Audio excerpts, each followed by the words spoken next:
We are trying to give you the best advice here at CBSSports.com. That's our job, right? So Jamey was working at the Miami-Carolina game just to bring you the best fantasy advice. Isn't that nice? Yes, we were. I tell you what a life, right? This is Fantasy Football. Glad to have you. Presented by Durex. Lauren Shehadi alongside Jamey Eisenberg. Let's talk about the teams. Carolina should rely heavily on the run. D'Angelo Williams, we saw his numbers last year. I mean, that's pretty hard to duplicate, can he, this absolutely. year? I think it's going to be tough. You know, when you score 20 touchdowns, that's hard to duplicate, like you say.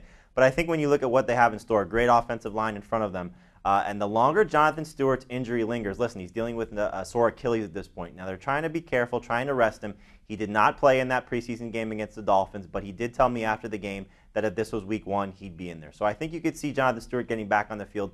But again, the longer this injury lingers, the better D'Angelo Williams is going to look. He had a nice touchdown run against the Dolphins. Looks like he's in midseason form. I think you'll see Williams get probably around 10 touchdowns. He's not going to get to that 20 mark again because that's difficult. And we do think that Stewart's going to play more of a role this year, but Stewart has to be healthy. So draft Williams probably in that 5 to 7 range in round 1.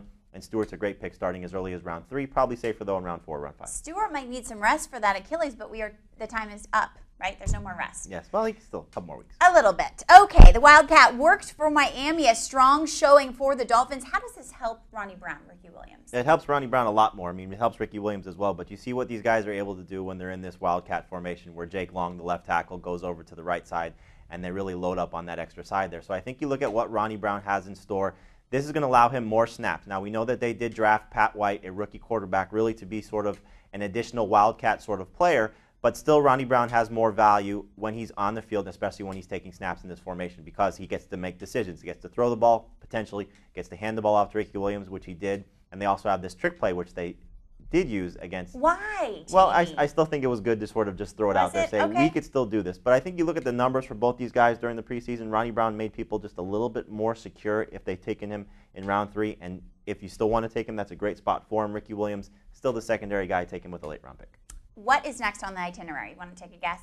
Brett Favre, his debut, how did he play? He says he's getting more comfortable day by day. Do you think he's going to be comfortable enough? I thought you were quizzing me on where we were going there. Yeah, Brett Favre, I think you got to see him a little bit more time. As we know, missed all of training camp. That was by design. Looked a little bit lost when he was in there. Only threw the ball 4 times, but he missed on some plays that he could have potentially had some big play opportunities there, getting the ball to Percy Harvin, connecting with some of the other receivers. Did not have Bernard Berrian for this game, so I think that will help, obviously, when he gets that guy on the field. But you look at the way that Favre is going to play, I think you have to say he's still a number 2 fantasy quarterback. Lauren, we've talked about this before. 40 years old, coming off of arm surgery, missing all of training camp. Good weapons, but not great weapons, and they're still a running team with Adrian Peterson. I think you've heard of that guy. He's pretty good.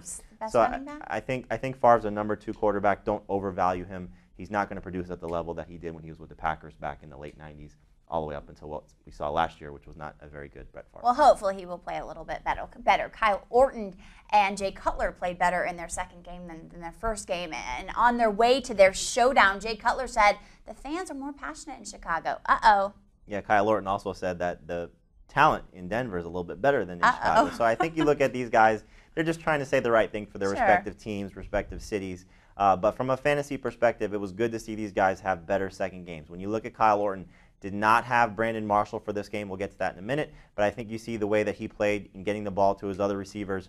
That's going to make Kyle Orton only that much better when Marshall comes on the field. He's a solid number 2 fantasy option. Jay Cutler did get some guys back. Matt Forte, Greg Olsen, they were able to play in the second preseason game as opposed to the first outing. And I think you see Cutler when he has all of his weapons on the field. When you look at Olsen, Forte, Hester, all those guys, they're going to only make Cutler that much better. So, Lauren, I think when you talk about these guys and what they have in store, Cutler's still a number 1 fantasy quarterback, Orton a number 2 guy.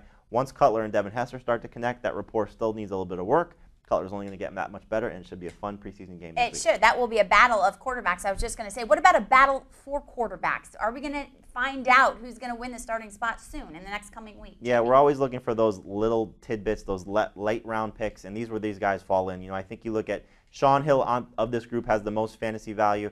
I wouldn't take either of the Browns guys at this point. Maybe Brady Quinn if he wins the job, but Anderson looked a little bit better in the second preseason game. You talk about Alex Smith. He's really doing everything he can to lose the job. And then when you go to Tampa Bay and you look at these 3 guys, this was a decision that we were expecting after the second preseason game, but Coach Raheem Morris has said he's not really satisfied with what he's seen to pick a starter at this point. Byron Leftwich, I think, is probably the best fantasy option, but none of these guys, I think, are worth drafting for the most part as anything more than number 2 options. Okay, injuries to watch, some huge names and some guys that have been there before. Talk to me, Jamey. Yeah, we mentioned Brandon Marshall, and you look at what he's dealing with hip problems. He also has been part of the scout team, so that's a reason why he didn't travel with this team, still learning the playbook. Carson Palmer dealing with his ankle problem. Hopefully he'll be back soon. That's something I think fantasy owners really want to see because of what happened with him last year with his elbow. You talk about Reggie Bush, that's a big injury, dealing with his calf, coming off of a knee injury this offseason. Hopefully he'll be okay. And then T.O. with the toe problem, that's something still to keep an eye on. Hopefully he'll be fine. Ben Roethlisberger, I think, will be okay, just a precaution keeping him out. We are keeping you updated for your drafts. We hope we're doing a great job. And if you have questions, you want to talk to Jamey or Dave, how do you do so? Well, you can check us out in our chat rooms. We'll be doing that twice a week. And then guess what, Lauren? Fantasy Football Today starts this week. I'm excited. I cannot wait. I hope you are excited too, and you will tune into CBSSports.com. We'll see you soon.